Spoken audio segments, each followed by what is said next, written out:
This is Wanaman TV, runinga ya Wanaman. Kwa niaba ya timu Buffalo, timu Ali Menza Mbogo, yote haitashiriki katika uchaguzi wa UDA hapo kesho. Hamjambo nyote. Asanteni sana kwa simu zenyu. Maswali nimeulizwa ni mengi, lakini ningelipenda kuyajibu sasa.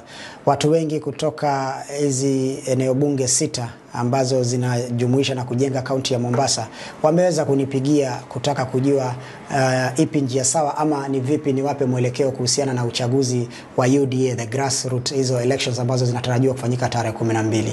Na wengi wananiambia Mohamed Ali itakuwa vipi, tusikii sauti yako. Leo nataka kuwaambia na kuweka mambo bayana ya kwamba team Mohamed Ali ndani ya Mombasa County, kwa wale wafuasi wangu wote wanaonipenda, wanaonisaidia katika siasa, wanaohangaika na mimi tukijaribu kujenga huu mji wetu, nataka kuwaambia tarehe 12 ya hii mwezi team Mohamed Ali haitashiriki katika uchaguzi wa UDA.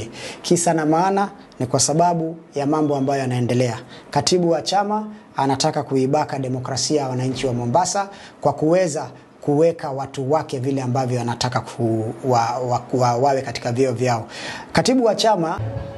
Assalamu alaikum wa rahmatullahi wa barakatuh. Na kwa wale ndugu zetu wa Kristo, amani ya Bwana iwe nanyi.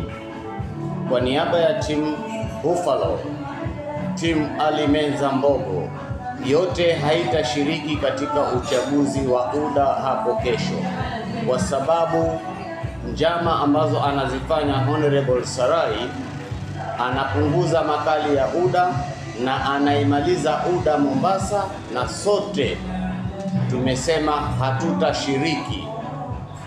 Sisi ni watu ambao tulijitahidi sana kumpatia kura Ruto, lakini Ruto ametusahau. Wafuasi wa timu Ali Menza Mbogo hawatashiriki kwenye uchaguzi wa tarehe 12 Jumamosi kesho. Shukran.